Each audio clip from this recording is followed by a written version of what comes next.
help the service develop its offer. And I've been working closely with my Hampshire colleagues who will introduce themselves.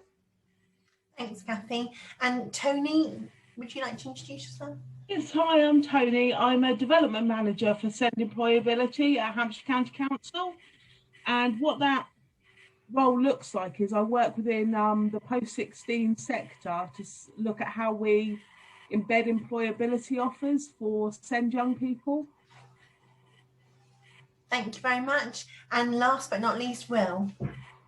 Hi there, yes. My name's Will Rogers and I work for Hampshire Achieves, which is sort of the little education wing of Children's Services at Hampshire County Council, and I'm the coordinator for the supported internship programmes, which is a post-16 offer that you're going to hear a little bit more about for SEN young people, and you'll hear a little bit more about it in a moment.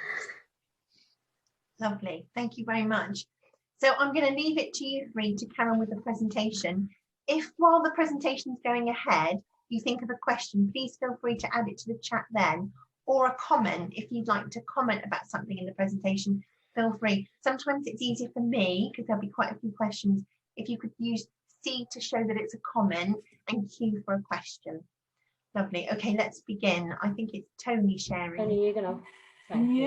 Yes, I'm just making sure. Where's it gone? Oh.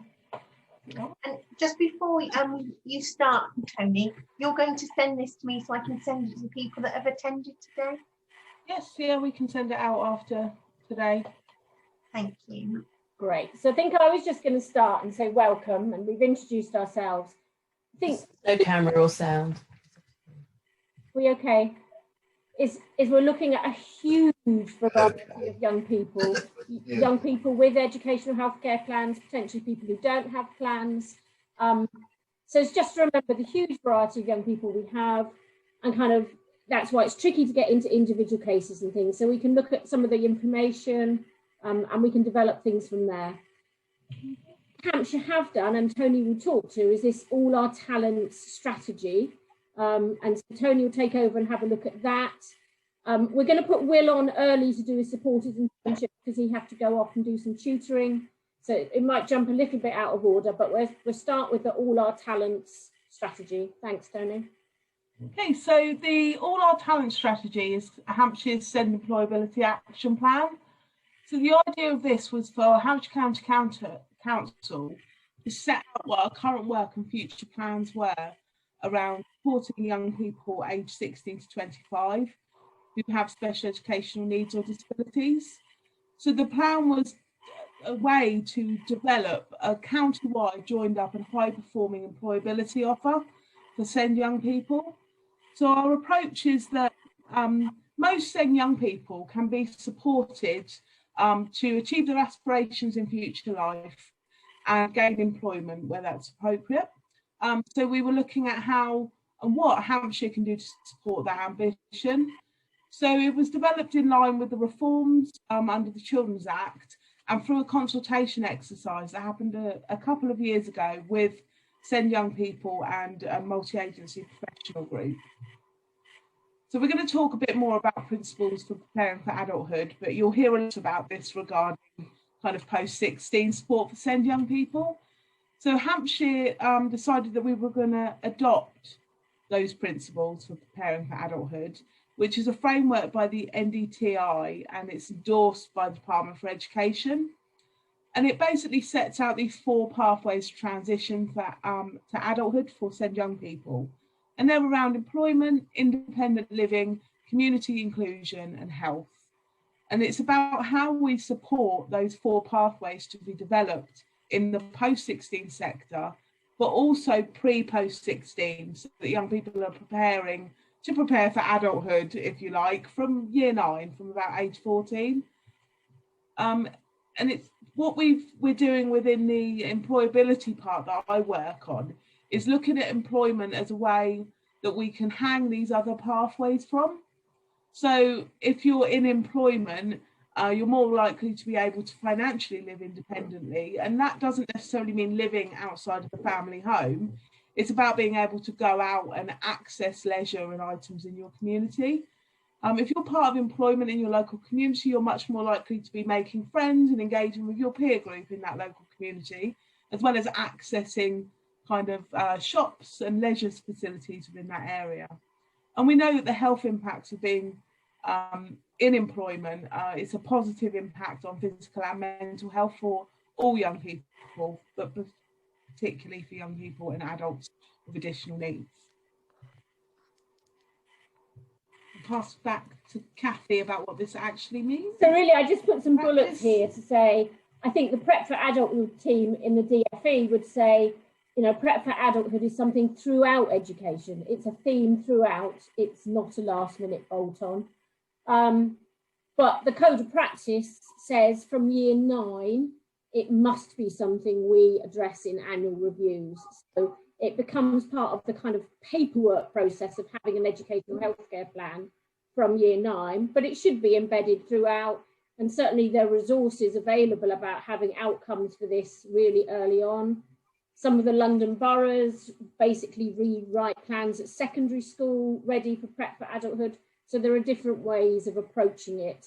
But just that thing, it shouldn't be what we do in July 2021, you know, when it's a panic.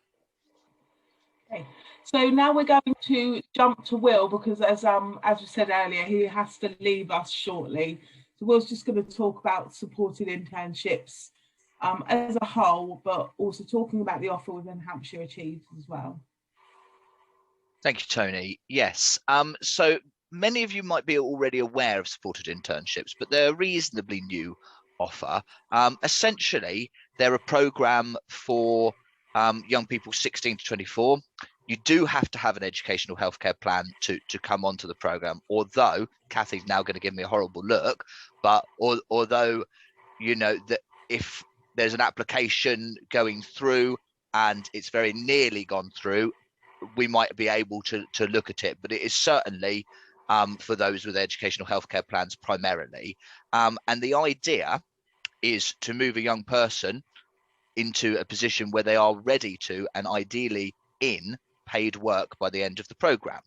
Now, lots of places offer supported internships in slightly different appearances, I would say. Local colleges offer them in some areas. As I've mentioned, I run the Hampshire Achieves offer for it. The main difference really being that the colleges obviously operate around their own locale, whereas the Hampshire one is able to sort of be a bit more far-reaching, and we do end up taking a lot more young people than individual colleges because of that. You know, it makes sense in terms of the scope.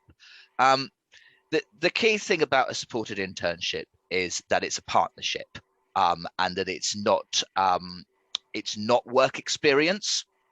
It's different to work experience, although it has similarities. It's a partnership between the provider, so ourselves or the local college, the young person, the parent and carer, and the employer. Okay, so what we would normally do is there would be a classroom side of things. Sometimes that would take into account English and maths and independent living skills, employability skills, money management, all sorts of different things. And often there's a qualification alongside that. But the real, I think, selling point and the real importance of a supported internship is about being in the workplace. Now, that is very difficult at the moment, but there are avenues for placements still at the moment.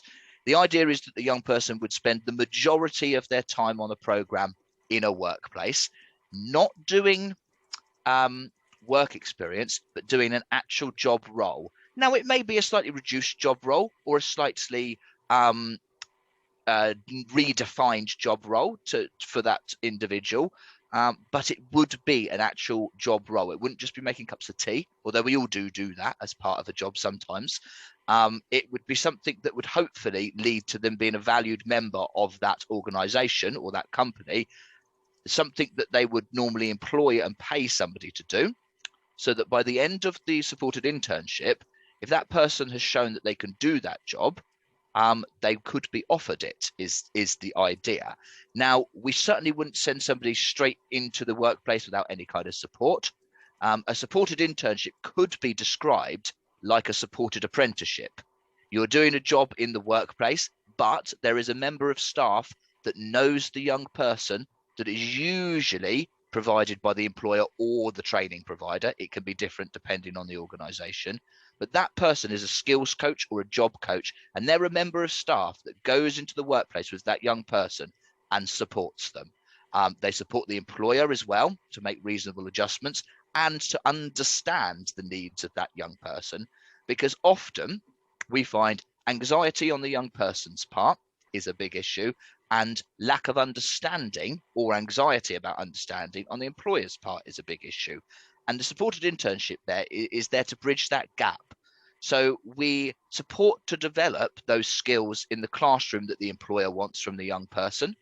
And then with support, that young person is able to demonstrate those skills that the employer wants in the workplace and gain their own confidence in being able to do that job. And slowly but surely, the employer will become more confident of that young person being able to do that job. And our job coach or skills coach will start to fade back a little bit. The idea is this is a gradual integration into the workplace where there is an expert or professional in there to help bridge that gap of understanding and supporting special educational needs. I hope that all makes sense. I will be taking some questions anyway, and I know I've got some packs of information that I can send out. But there's a real benefit to both employers and young people to doing a supported internship rather than just trying to go straight into the workplace or doing yet another employability course that they don't need to do. Now, by all means, employability courses are really important and really useful, but maybe they're not as useful the third time over for some young people. They may be comfortable and an easy option, but these young people will need to be independent eventually, and a supported internship is one of the best ways to move that forward. For employers, they get a new market of potential employees. They're supporting the community, engaging in equality and diversity in the workplace. And we could almost act as a talent pool, a work agency, an employment agency for those employers. Just because these young people have supported needs doesn't mean they're not as capable as any other person in the right role in the workplace. And that is the point of the supported internship. The young person hopefully gains confidence, new skills, and experience in the workplace, a real understanding of what a workplace is like, because some of young people have a slightly unrealistic idea of what a workplace might be like. But it also provides a clear pathway into a paid opportunity of employment. It helps promote independence because we sort of wean them off that support as we go. And it really is a way of integrating them into what I suppose is considered mainstream employment to a certain extent. Have we got another slide, Tony? Sorry. Lovely. Thank you. Yeah, so yeah, and you know, Tony won't know this, but I do talk a lot and I do go all over the place when I talk as I try to sum things up. It's part of being a teacher, I think. So as I said, there are lots of options for supported internships out there. What we ask as Hampshire Achieves is that young people come to us ready to work, or in the mindset ready to work. That's more what I mean, with the motivation to work and the open-mindedness to perhaps try a couple of different options. You know, everybody's going to be after their dream job, and if we can find it for people, we will. But there are only so many jobs in animal care. There are only so many jobs in IT. There are only so many jobs in gaming or whatever it is that the young person is particularly interested in. And we do try to add that realistic side of things, that actually let's look at the reasons we want to work and what opportunities are out there. Project Choice is another option that's out there. It's an NHS trust version of supported internship. So they do have a variety of jobs, but they are mainly within the NHS. And then obviously local colleges will do it depending on what industries are in their area.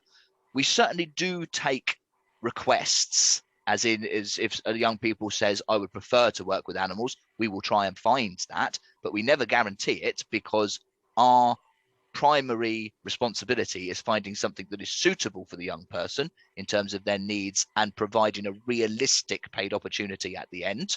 and also something that the young person can get to, because we are aware that independent travel is not always something that the young person is comfortable or confident doing at that point. Our program lasts for a year. A lot of supported internships last for that same amount of time, but some have a foundation year beforehand, and others offer a slightly different version. And that first period of the course is usually spent in the classroom, and the majority of the rest of the time, COVID permitting, is spent in the workplace. I hope I've covered most of the sort of key aspects there. I will provide a pack in the next day to, well, Tony's already and Kathy have already got some information from me, but I will provide a more concise pack, which would include the newest application form if anybody is interested.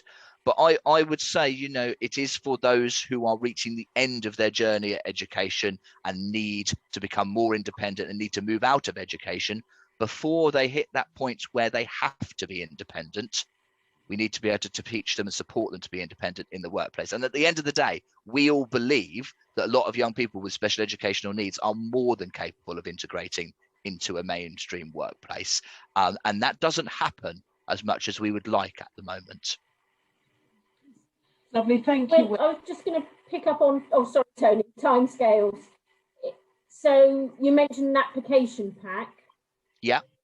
So usually we'd apply and then have, in Hampshire's case, we usually interview around Easter or the summer. Yeah, so that's a really good point, Kathy, the process of applying. So an application would come into us, we would pick you up, and then it's difficult at the moment to say exactly how it works, but in a perfect world, in a usual world, we would bring the young person in for what we currently call an assessment day.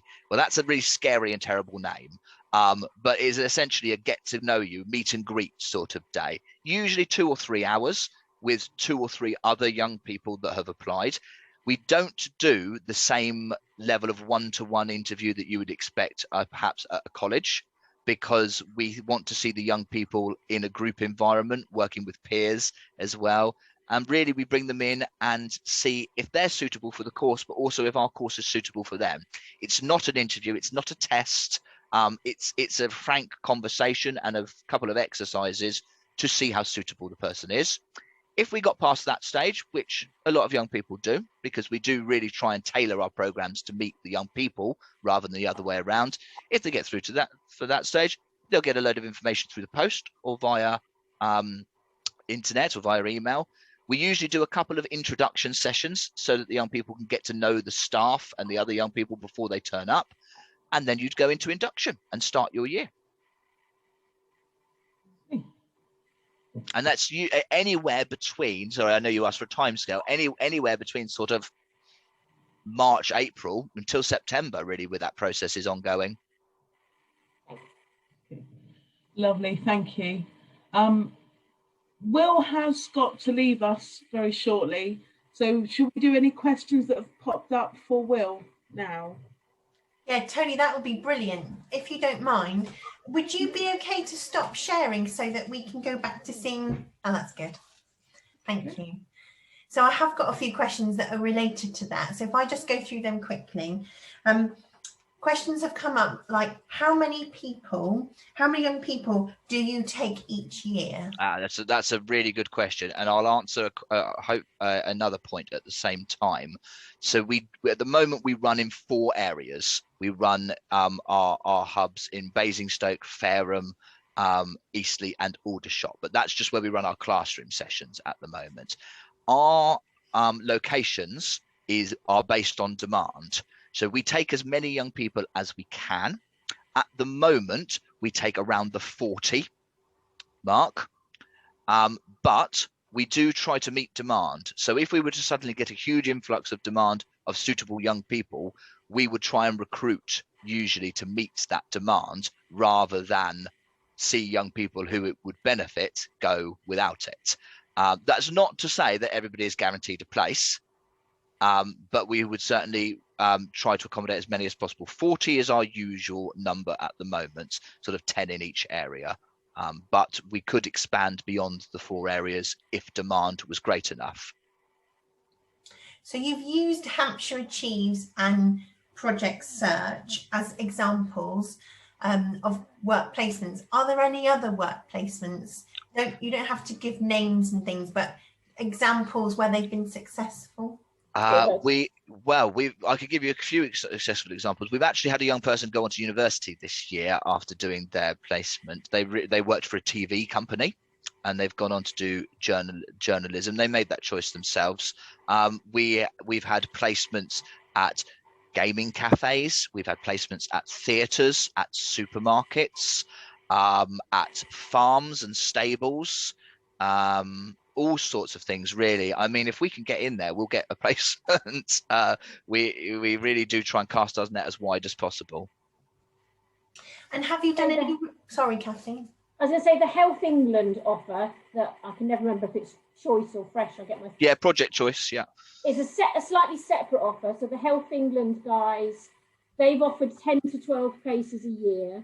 They've been based around Basingstoke, Winchester, and Andover hospitals. And they have tried usually to give people 3 different placements during that time. So they might try them in admin, might try them in a kind of facilities role. They might try them in a slightly more supporting clinical role.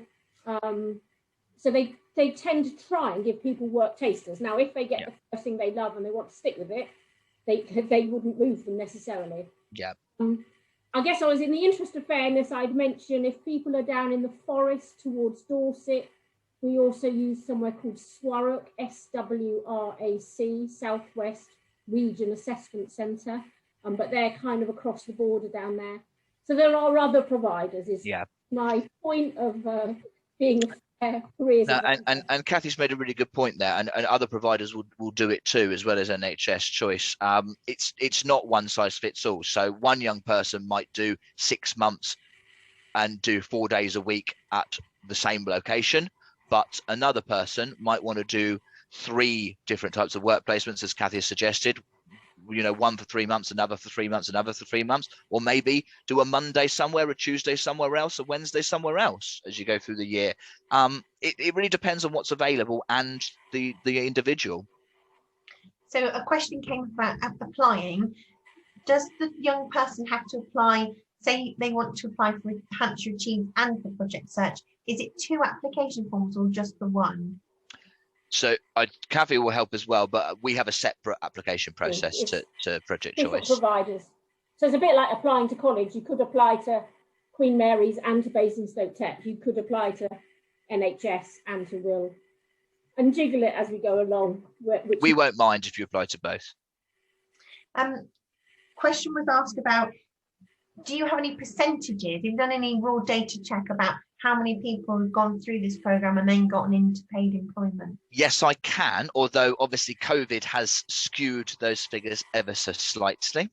54% of last year's have progressed onto what we would call a positive destination. And that doesn't always include full-time paid work, but it includes what it would be a successful destination. So it depends on the young person's starting point, but that is usually part-time paid work, full-time paid work, apprenticeship, but can be significant voluntary work depending on the young person's starting place. And that was at 54%. And I think we had, off the top of my head, 34 on programme last year that we finished with. And you only expect that programme to last a year. Is that right, Will? Yes, but COVID, once again, does throw a bit of a spanner in the works there, and we have extended programs due to COVID in the past. A question about how the young people get paid when they're on the supported internships. How does that work? So that is a really, really good question. And the supported internship is unpaid. There is it's considered education rather than employment.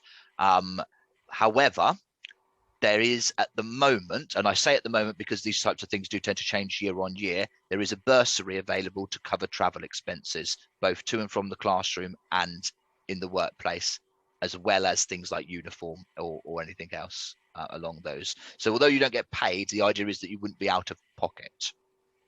Okay. But for young people, this isn't to do with Hampshire and the talk we're doing today, they can apply for universal credit. Absolutely, yeah. Okay. Now, I think there's one more question, and then I think that's the last question about support and internship. So if I haven't answered your question, can you quickly type it in the chat when I ask this last question? Because I've got lots of questions for you, Kathy and Tony. So don't feel like you're missing out here. So Will, if a young person's applying to university, but they don't know if they're going to get accepted, but they need to apply now, can they also apply to you? Yeah. So that it's like a fail-safe type? Absolutely. That putting in an application to us, even going through assessment and even getting accepted, there's no obligation, certainly putting in an application on the young person's part to take it up.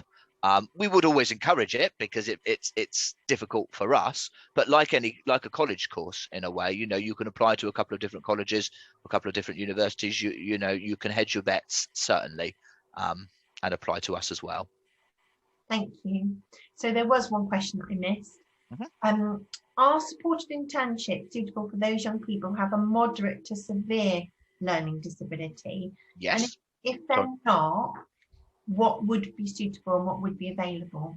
So I say yes initially because it is about what the expectation is.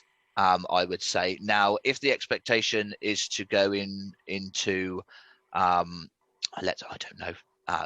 rocket science or something like that, I would struggle, and I'm sure many young people with severe needs would also struggle. But it doesn't rule them out of the program because they have high needs.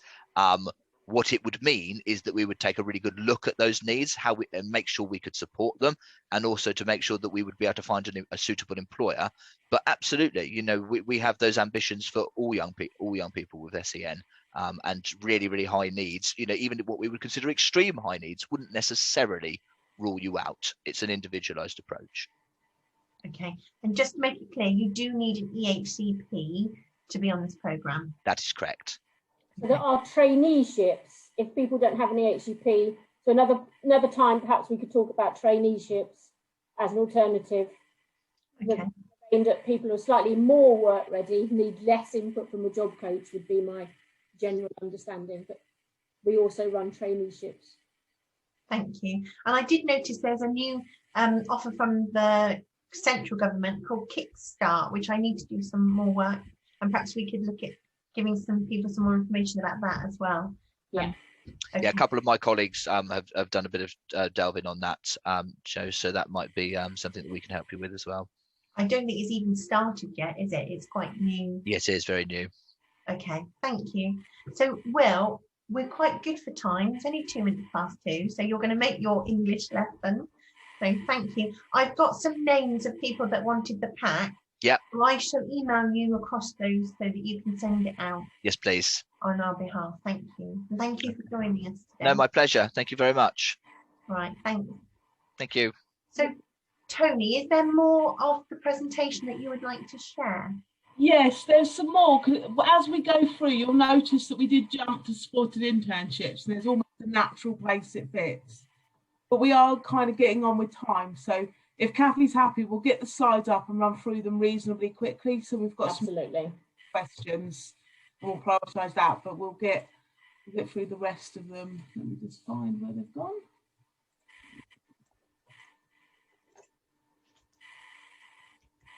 I've got to find out. Oh. Yeah, we can do them in preview. That's it. Oh, they went. Oh.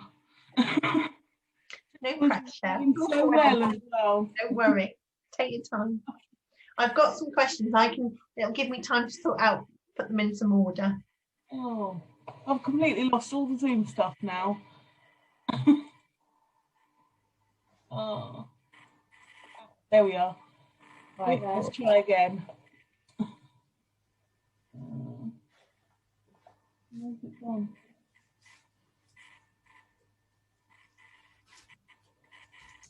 Oh, hang on.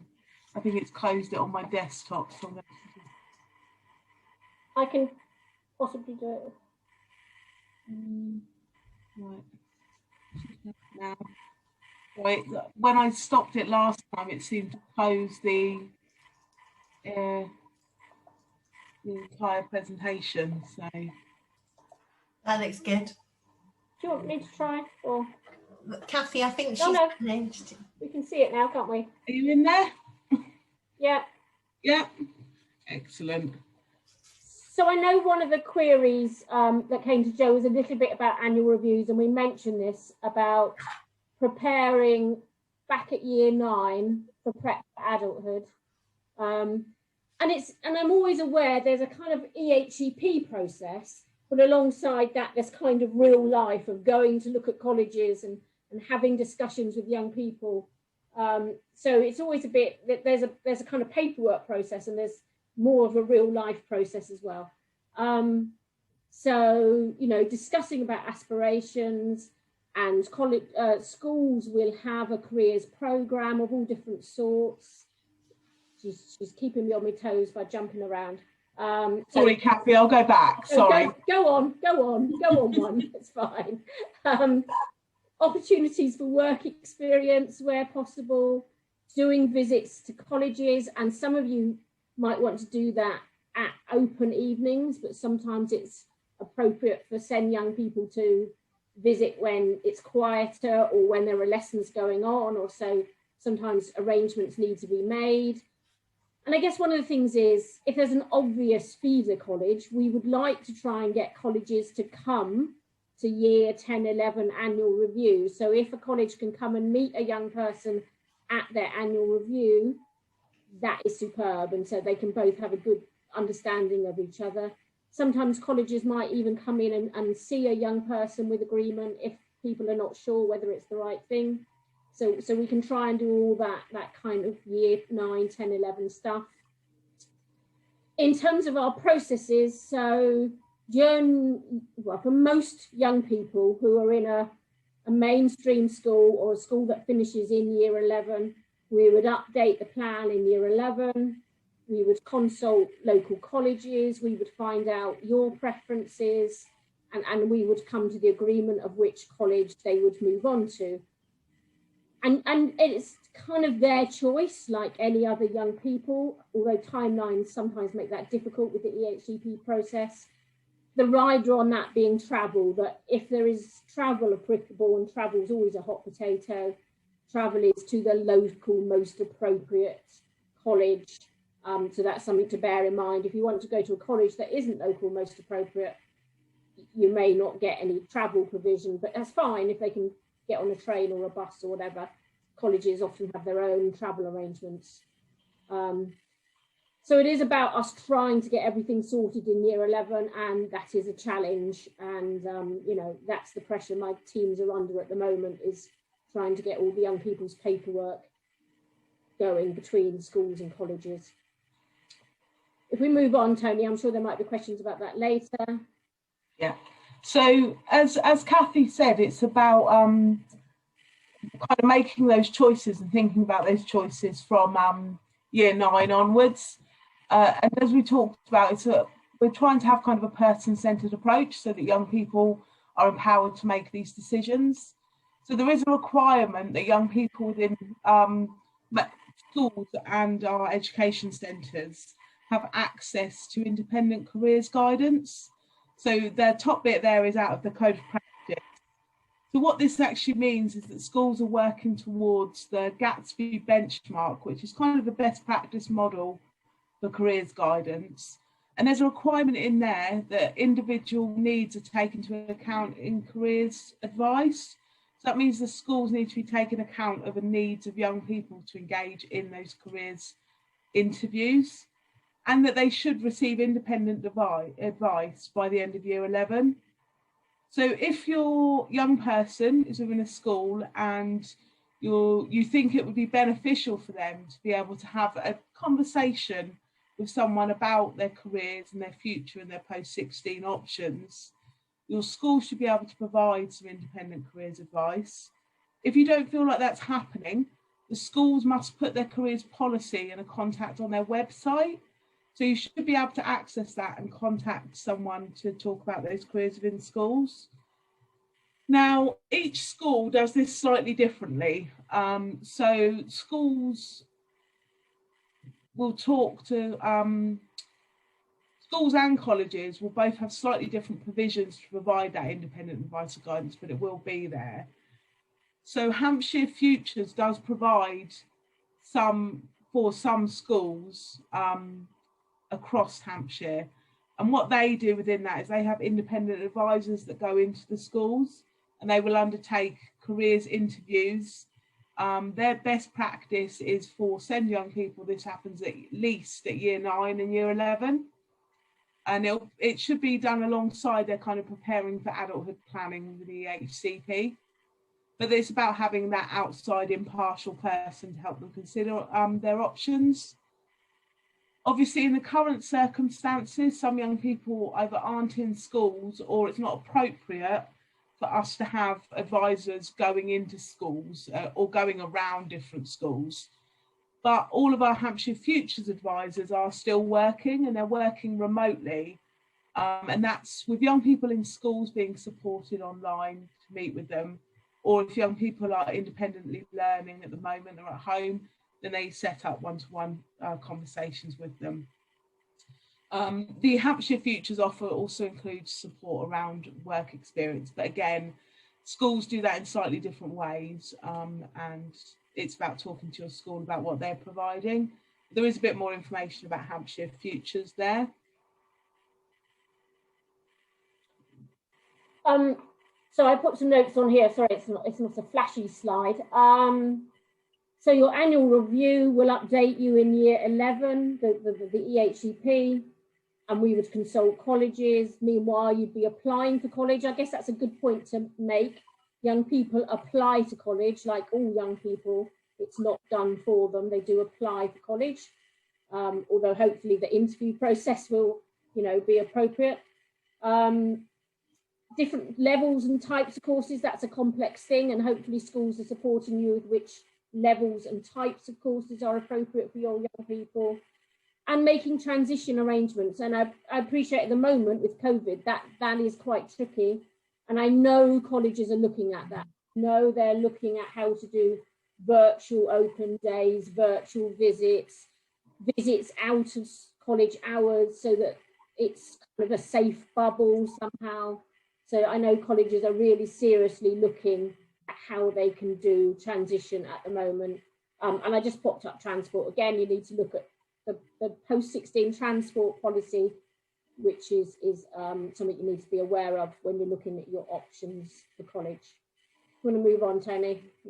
Yeah, so I think I've come to the group previously and spoken about the Send employability hubs, but this is a piece of work that I've been working on, which provides an alternative option, if you want, to kind of what's currently available, or strengthens some options around what's currently available. So as part of that strategy I spoke about earlier, the Send employability hubs were about how we, within our current post-16 provision, provide opportunities for Send young people to become employment ready, and how we then provide those strong links onwardly to meaningful and sustainable employment. And on the other side of it, and Will spoke a bit about this, it's about how we work with employers about recognising the value and skills that Send young people bring to the employment market. So it's kind of a twofold way of working. We want to be able to give young people the skills and knowledge and experience to be able to access the employment market, but we also want to prepare the employment market to recognise the skills and values of these young people, to ensure that they not only have an opportunity to get that first job, but have the same opportunities of career progression as their peers. So what do the hubs do? So the hubs are based within FE colleges across Hampshire. So we currently have 4 sites, well, we have 3 hubs running across 5 sites in Hampshire, and they started in September this year. And the idea is the hub programs are run slightly differently on each site, and I can run through what that looks like. But the idea is that they provide a flexible approach to learning that's kind of a 1+1+1 course. So it provides progression at a timely pace that meets the needs of the young person. The course has a focus on employment, and that's from induction right through to kind of non-workplace learning and access to employment skills, that there's education skills and personal development to support employment and independent living. And then this is where kind of you'll see that the supported internships fitted a bit nicely within this bit. So the idea is that this is a program that can build those pre-skills from kind of year 12 and support a young person to transition into a supported internship.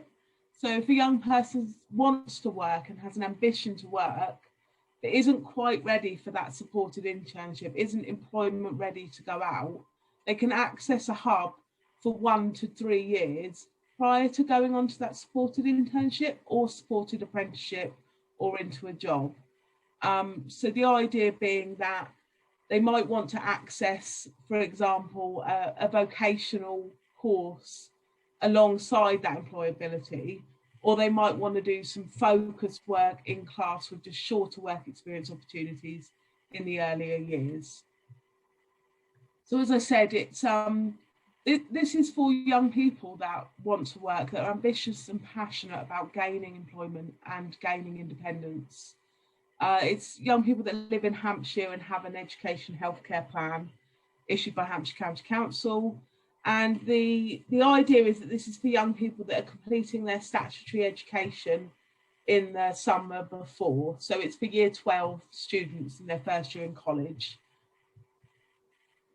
So the idea is to work around those preparing for adulthood frameworks to ensure young people are getting the outcomes they need in order to be employment ready. And that they're supported. So the idea isn't this is a 3-year course that ends and then a young person goes on a journey to employment. The idea is that the end of these programs are supported internships which have that outcome of going into paid employment. So as Will was talking about, it's about how we take that next step as education to actually ensure young people are supported into the workplace. And also, as we said, about the widening the recognition within our employment market. So our current hubs, so we've got our hubs that started running this September 2021. Our first cohort of young people in those hubs started. And as you can imagine, there's been a few delays. So the idea of the hubs is to get young people out to work experience as soon as possible. They've been a little bit delayed, but the colleges have done some really innovative work about different ways to engage young people in employability skills on their basis. So there's Eastleigh College and St Vincent's College. They're a partnership. So Eastleigh's obviously running a cohort off of their site, and St Vincent's is running a cohort from their site in Gosport. Farnborough College of Technology is running Farnborough College of Technology is running a course that is a bolt-on course. So they're working with young people that are on kind of entry-level courses and supporting them to engage with their vocational course, their preference. So that might be engineering or hairdressing, but providing them with opportunities to do work experience, vocational profiling, and employability skills to support them to go on to employment in their chosen area moving forward. And then HSDC College is running a hub, and they're running that off their Alton and South Downs campuses. So the model that I was just talking about, that runs in a couple of colleges, and some of them have individual courses, so that you join the hub and your kind of entire curriculum program is developed around the preparing for adulthood with a focus on employment, and that depends on the needs of the young person accessing the college. So this year we are looking to launch some additional hubs. So we've been working with Queen Mary's College in Basingstoke, and they're hopeful to start their hub up this September. And we're also starting work with Brockenhurst College and Totton College as a partnership. So they'll run one hub across the 2 sites. We're hoping to work with them to get started and delivering in September as well. Okay, that is our slides. And I was just going to say, Tony, we've focused quite rightly on those employment type routes. will be young people with EHCPs that are going on their A-level university route, and there may be other people where it's a bit more important to settle them into their housing and their health needs. So the nature of this, because Hampshire Achieves colleagues with me, is we've got employability, but I don't want it to come out that, you know, there is only one route. We do have young people who go on to higher education, etc., etc. So, you know, yeah. Yeah, the employability programs that we're working on at the moment are not in place to replace those kind of learning futures and young people that want to, as Kathy said, progress through their further education into higher education. This is not designed to replace that. That's a different pathway for young people, and we want to support those that are ambitious to achieve in that way as well. Thank you. Thanks both. Right, I've got a whole load of questions for you, and I've tried to put them in some kind of order.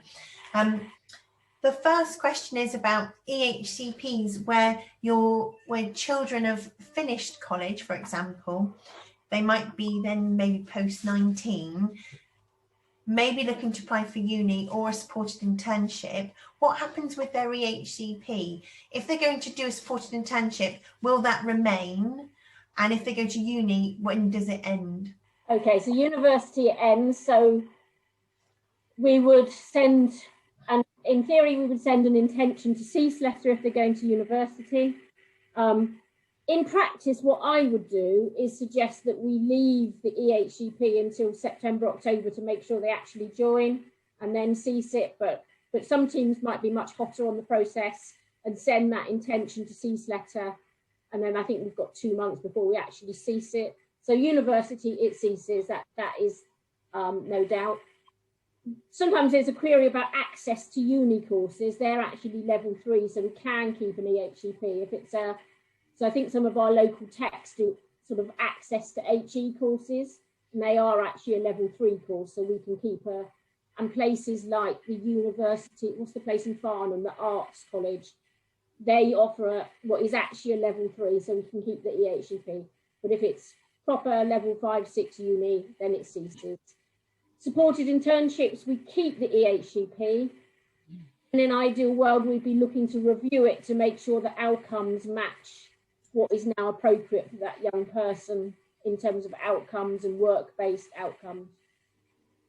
This is quite a weird question that I've just thought of.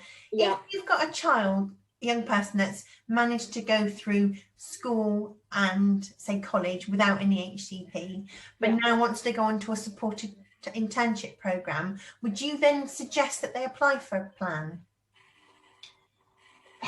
Or is that Well, it's a tricky one, isn't it? I guess it would be looking at their needs. If there was something else that could meet their needs, like a traineeship or an apprenticeship, or a scheme like one of the Enham Skills to Achieve courses, then we ought to look at that. If we'd have to evidence to get an EHCP, wouldn't we, that they need a support above and beyond. It's a tricky process to do it at that point. It may be appropriate if they've been high needs funded in college, we'd have the evidence to say they've got needs above and beyond, but it would be tricky, and I can't encourage it. If we could find another way of making it work, we should. So this next round of questions is about the annual review process. There's quite a few people commenting to say that their school didn't do the things that you suggested they should do in the planning process for preparation for adulthood.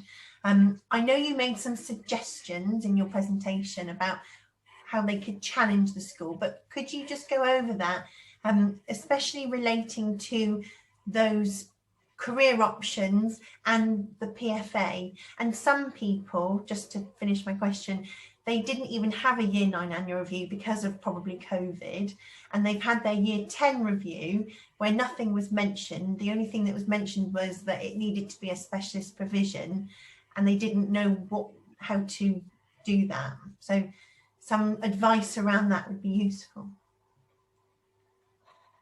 It's always interesting, isn't it? I mean, I think first step is always go back to school and ask the questions, and you know, there's a way of asking questions that perhaps can work.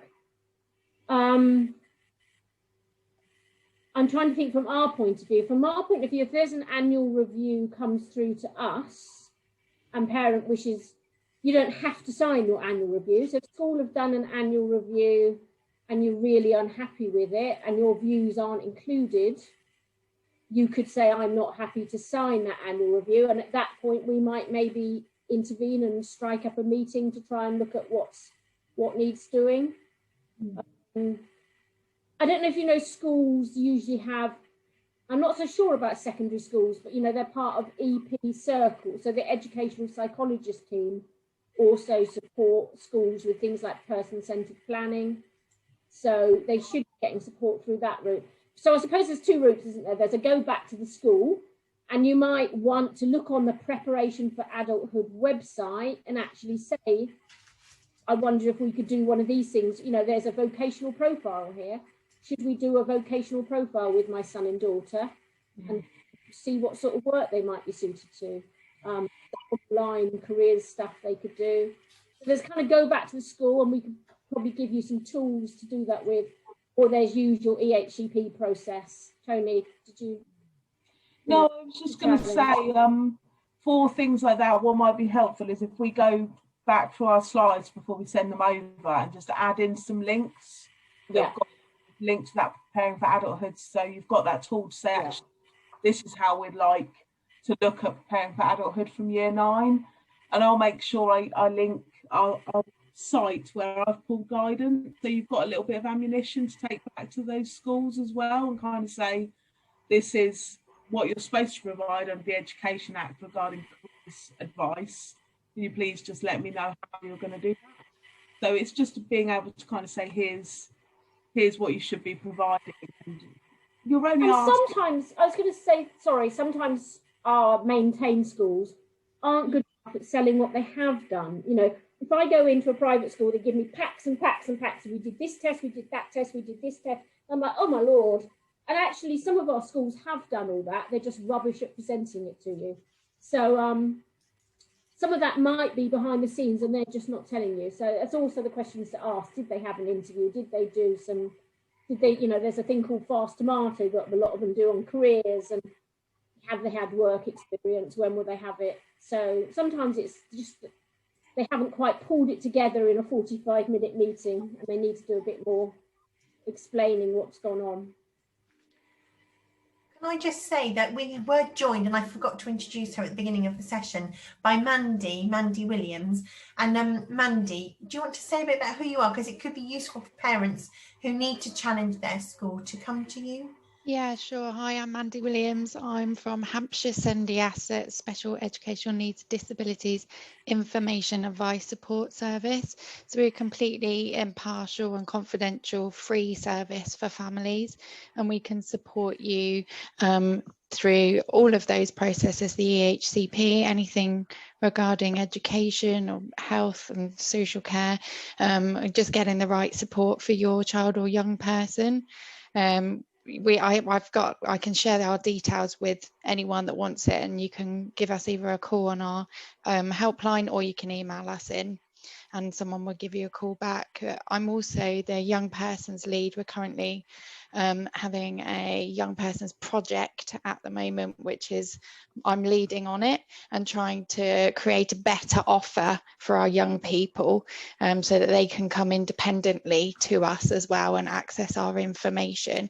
What I'll do, Joe, I think it's better to send you some information and put it on the chat, and can share it with everyone there, and also my email address, so any questions you can just send it to me. I think that's a really good point, Mandy, about capturing young people's views, isn't it, especially at 16 to 18.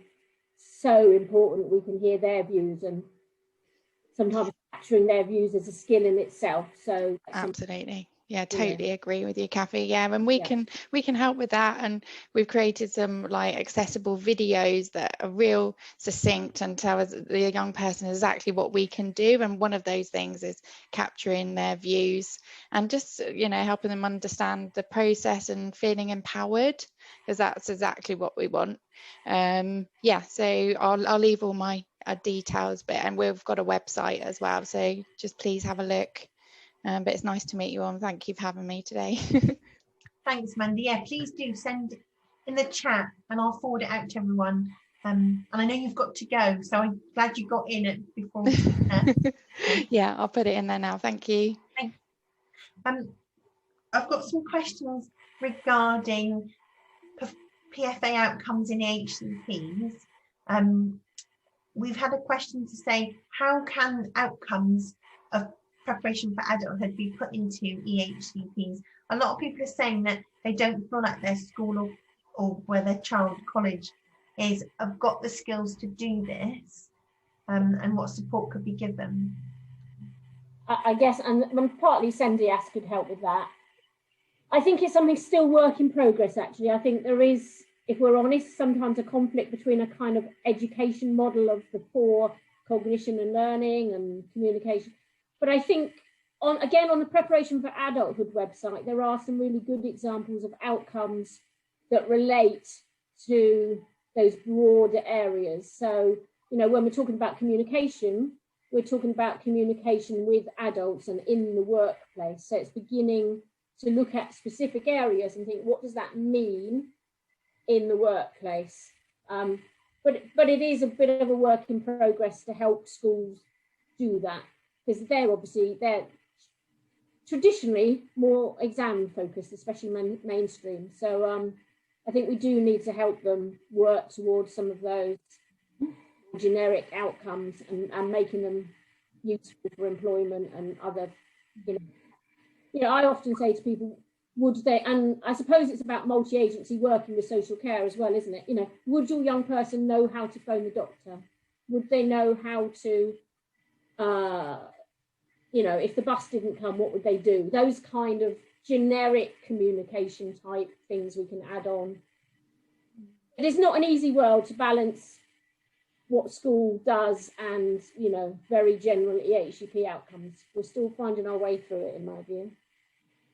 The Independent Futures team, they say that they only start working with young people at 16 and a half. So if you're having like an annual review at year 9, how do the views of that young person, how does Independent Futures team work with the annual review process if they can only join at 16 and a half, which is usually past year 11 annual review? Does that make sense? So talk about Independent Futures, kind of I'm just getting make sure. So the social care team. Yes. Yeah, just to be clear. So Yeah. You're right. Generally, they would be assessing young people at around 17. So they wouldn't normally be part of a year 9. They might be in one of our SLD schools, in one of our 0 to 19 kind of provisions. They might be involved, but they're beginning to get lists through. It's a balance between what they've got as a resource and, if we're beginning to make decisions that would impact somebody at 18 needing adult services support, you want to flag that up and say, we're considering a residential or something. This is where adult services will need to sign up to it. Okay. But phone and ask. The worst, We have had the people on from Independent Futures team on a call we did in the summer. Yeah. And I think the disappointing fact is that a lot of young people don't reach the criteria No, absolutely. for adult social care. So they may be under the children's social care team and then they don't meet the criteria. Absolutely. And what used to happen days gone by was that there was a transitional social worker that used to sort of bridge that gap. But that doesn't exist anymore. So I think what the questions coming in is around what support is available for those young people that have got a significant enough need to have social care in their plan. What planning is put in place. So, for example, travel training, for example, like all the things that are needed towards the PFA outcomes. Do Hampshire offer travel training, Kathy? Not as Hampshire, but I think it would be a case-by-case thing. I mean, it's something you're thinking about in your employability hubs, isn't it? It's something we strongly suggest as part of our Send Employability hubs that the colleges deliver. And in all fairness to the colleges, a lot of them do, depending on the individual young person, they do provide independent travel training. And I guess I just like, I mean, I know it's difficult for some young people, but it doesn't all fall to school to do, you know. So who would you recommend if there's those children that fall in between the gap of not meeting a criteria for a social care service? Can you recommend people that Hampshire, for example, like the Prince's Trust or Solent Youth Action, people like that? Is that who you would signpost to? I think, I mean, and this is one of the reasons we talked about making these a bit more geographical, didn't we, Joe, to try and target where there might be some help geographically, because there's a lot out there, but it's finding it, isn't it? It's finding supporting in youth organisations, in Enham, in Prince's Trust. There are projects out there, but it's that mine of information. You know, we used to have a connection service that did that, Jeff. And there is a website called Connect to Support, which I'm sure that you'll link to on your presentation, that is for young people, and they've tried to make it young people focused, but it is really hard to find that information. And I think unless usually we find that parents tell other parents, it's like a peer-to-peer. Yeah, absolutely. On our get-togethers that HPCN run, it's often when those sorts of things are shared. But it's sad. Right, I should have said local offer as my first answer, shouldn't I? Local offer is my first answer. Sorry, I missed that clue. No, well, you know, often you go to local offer, you can't find it. So yeah, absolutely, absolutely. So don't worry if you'll have to go. I apologise. We've run over by 6 minutes. So, and I've just, let me go through my questions to make sure that I want to make sure that everybody's question's been heard today. If you don't feel like I aren't giving your question out, please write it in again. I'm just going to read some more questions that have just come in. And it's useful because we can pick up some of these, can't we, in a different. Yeah, it's good to know that. Yeah, there's like the local offer. I think that's something that's definitely been acknowledged and has been working on to make it a bit more kind of easy to navigate. So I just wanted to highlight that. That's not. It's not something that we're unaware of, I think it's safe to say, and it is being worked on. I'm having internet connection problems as well, so I do apologise if I'm looking vaguely at the screen occasionally. I seem to be dropping out, so if I've missed something, I'm supposed to respond. It might be worth saying, I don't know if everyone knows, that in each of the 8 geographical areas, you will have allocated post-16 caseworkers. So you should have an allocated caseworker to your young person. And within that, we're trying to also work with some of the special needs officers to make them more post-16 leads. So we continue to try and build the expertise in our organisation so that people would know local projects to go to and that kind of thing. So the first point of view from our point of view is your caseworker would also be and they usually ask me, and then I get on the internet and look for something. Somebody was interested to know what Enham was. They're based in Andover, I believe. Is that right, Kathy? They are based in Andover, so they are the organisation that support young people with disabilities, but they also run something called Skills to Achieve. It's not also, part of their offer is to run Skills to Achieve. So this is a universal programme for young people who need support to get into employment. Yeah, it's in Basingstoke, I know. I'm sure there's something similar in Southampton. They all have slightly different badges, but these are kind of universal available schemes to young people to help them get in employment. So they might do a couple of days I know that the one in Basingstoke runs in a kind of industrial unit somewhere. So it's not in a formal college. Sometimes it helps people who are not good at formal college, but are better off in 2s and 3s. They might be the kinds of young people who need a break quite a lot or need a lot of individual attention to understand what they need. So there are those, and they're universal offer, Skills to Achieve. You don't need an EHCP for that. We've had a few people say that they're having trouble, a couple of things, getting their annual review paperwork back from county. So I think there have been a backlog. And the second part is that how would they even know who their post-16 caseworker is at Hampshire? A lot of people don't even yet know who their caseworker is, and it is quite hard to get hold of people at Hampshire. It is, and I acknowledge that. So the theory is coming through the helpline, and the helpline would be able to look up who your caseworker is. It's hard because, again, we might be talking about young people who are in college or in school. So most colleges would have we do it by colleges most of the time. So, you know, Queen Mary's College would have this person, Basingstoke College would have this person, Sparshot College would have this person.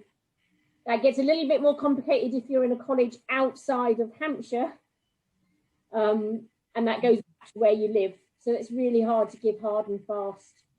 But in theory, come in through the helpline and they can tell you who your caseworker is. If not, special needs officer. What's your response about people waiting on the annual review paperwork?